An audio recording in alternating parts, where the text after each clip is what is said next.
App description basically आपकी जिस तरह से वेब पेज पे या वेबसाइट पे कंटेंट होता है, ऐप डिस्क्रिप्शन जो हैं वो शॉर्ट और लॉन्ग 2 डिस्क्रिप्शंस होती हैं किसी भी ऐप में।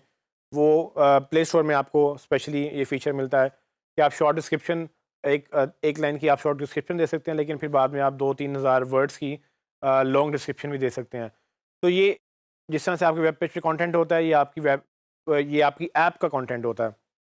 सो असल में होता क्या है, जब आप कीवर्ड रिसर्च करते हो, आइकन अच्छा बनाते हो, स्क्रीनशॉट अच्छे बनाते हो, फिर आप इस टेक्स्ट के ऊपर आ जाते हैं जो एक्चुअली आपकी बॉडी बॉडी कंटेंट है। इसमें आपने सारी चीज़ें एक्सप्लेन करनी होती हैं कि आपकी ऐप क्या है, उसमें क्या-क्या हो रहा है। लेकिन आपने एक्सपीरियंस को इस अंदाज़ में करनी होती हैं कि वो अट्रैक्ट करे, यूज़र को हुक रखे। हुक रखने से मुराद कि उसका इंटरेस्ट बना रहे, बोर ना हो जाए और वो पढ़ते-पढ़ते ये ना हो कि वो बिल्कुल बैठ जाए। तो कुछ ऐप डिस्क्रिप्शन कुछ इस तरह की आपको एग्ज़ाम्पल में नज़र आएगी कि आपकी या किसी भी ऐप की इस तरह की डिस्क्रिप्शन होती है, 2-4 पैराग्राफ्स होते हैं। मेक श्योर करें कम से कम 1000 वर्ड की डिस्क्रिप्शन लाज़मी लिखें। आप 2000 भी जा सकते हैं, 3000 भी शायद जा सकते हैं। आई गेस इसके ऊपर लिमिट नहीं होती। लेकिन अगर आप 1000 से ऊपर कम से कम वर्ड्स लिखेंगे तो you are in good company.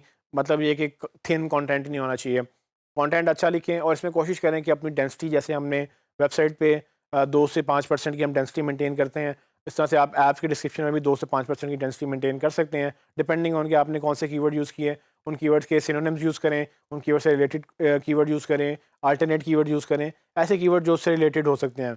अब वेबसाइट में तो इंटरनल लिंकिंग करते थे कि हम एक पेज से दूसरे पेज पे, दूसरे पेज से तीसरे पेज पे हम जाते थे। लेकिन यहाँ पर आप इंटरनल लिंकिंग का कोई कॉन्सेप्ट नहीं है, क्योंकि आपकी एक ऐप है। आपने उसी ऐप के ऊपर सब कुछ लिखना है, सो इंटरनल लिंकिंग की ज़रूरत नहीं है। लेकिन हाँ, अगर जहाँ लैंग्वेज की बात हो रही है, वहाँ पर कंट्रीज़ की भी बात हो रही होगी, वहाँ पर लोकल भी लिखा जा रहा होगा, तो गूगल इन चीज़ों से अंडरस्टैंड करता है कि हाँ, आप एक प्रॉपर कॉम्प्रिहेंसिव पैकेज हैं, जो आपकी जो चीज़ें हैं वो एक प्रॉपर सपोर्टेड होनी चाहिए आपकी मेन टाइटल की, और आपकी जो डिस्क्रिप्शन है वो बेसिकली आपके स्क्रीनशॉट्स की एक लिखी हुई एग्जांपल है कि जो आप दिखा रहे हैं असल में वो लिख के बता भी रहे हैं। तो ये चीज़ें आपस में कोरिलेट करती हैं। इसके अलावा आपने इसको इसको ब्यूटीफुल करने के लिए क्या करते हैं, आप उसको पैराग्राफ करते हैं, पैराग्राफ में डिवाइड करते हैं, और उसको डिवाइड करने के साथ-साथ फिर आप उसको बुलेट्स में भी लिखते हैं ताकि यूज़र को ज़रा डाइजेस्ट करने में आसानी हो, चंक्स में इंफॉर्मेशन डाइजेस्ट हो, ईज़िली हो जाती है। अगर आप लंबे बोरिंग पैराग्राफ लिखेंगे, वो पढ़ेंगे ही नहीं, वो वैसे ही सो जाएँगे।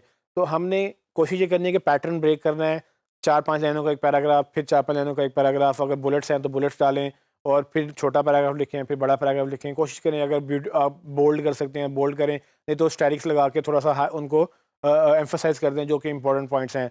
अल्टीमेटली वो प्रेजेंटेशन स्टाइलिंग अगेन जो हमने जैसे वेबसाइट में हम करते हैं, पूरा लेआउट और स्ट्रक्चर डिसाइड करते हैं, वैसे इसका भी स्ट्रक्चर और लेआउट डिसाइड होता है। यूज़र गूगल एंड पे यूज़र एक्सपीरियंस देखेगा कि क्या यूज़र एक्सपीरियंस था, आपने कैसे उसको हेल्प की, क्या उसको वैल्यू मिल रही है कि नहीं मिल रही। तो ये सारी चीज़ें मैटर करती हैं। आपको ये जो अपॉर्चुनिटी है, 1 से 2000 वर्ड्स की, ये बेसिकली आपको पूरी की पूरी अपॉर्चुनिटी देता है कि आप यूज़र को एजुकेट करें, उसको कन्वर्ट करें, उसको उसके सामने ब्रांड बिल्ड करें, और अल्टीमेटली अपनी ऐप के डाउनलोड जनरेट करवाएँ। तो अगर यूज़र इंटरेस्टेड है पढ़ने में और वो पढ़ रहा है लेकिन उसको इन्फॉर्मेशन नहीं मिल रही है, तो ये मेरे ख्याल से आपकी गलती होगी कि उस इंटरेस्टेड यूज़र को आपने मिस कर दिया, जो इतना टाइम स्पेंड कर रहा था आपकी ऐप के ऊपर कि वो पढ़े, एजुकेट करे खुद को और फिर डाउनलोड करे। तो वैसे ये अटेंशन स्पैन बहुत कम है। अगर आपको यूज़र को आइकन पसंद आ गया, टाइटल पसंद आ गया, उसको स्क्रीनशॉट भी अच्छे लगे हैं और आपकी ऐप डिस्क्रिप्शन पढ़ रहा है, तो मेक श्योर करें इस स्पेस को पूरी तरह से आप यूज़ करें। ये आपकी स्पेस है, आप इसको अच्छी तरह से एक दफ़ा लिख लें, और उसमें ये भी हो सकता है कि आप इनको एक्सपेरिमेंट भी चला सकते हैं। तो अच्छी बात प्ले स्टोर में ये है कि उसमें एक्सपेरिमेंट होते हैं। आप अगर 2 डिस्क्रिप्शन लिखना चाहते हैं वो भी लिखें, पुरानी और नई आप एक्सपेरिमेंट चला दें। आपको खुद ही गूगल बताएगा कि 50% लोग उस वर्जन पे गए थे, 50% इस वर्जन पे गए थे। उधर जाने वालों ने कितना डाउनलोड किया और इधर जाने वालों ने कितना डाउनलोड किया। इसको ए बी टेस्टिंग बोलते हैं।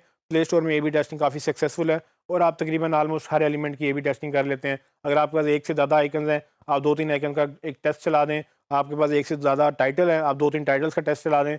अल्टीमेटली कुछ दिनों बाद गूगल आपको खुद ही रिजल्ट बताएगा कि मैंने 50% लोगों को ये टाइटल दिखाया तो डाउनलोड इतने थे, बाकी 50 को ये टाइटल दिखाया तो डाउनलोड इतने थे, और इनमें से बेहतर कौन सा है, जो बेहतर है क्या उसको अप्लाई कर दिया जाए कि ना किया जाए।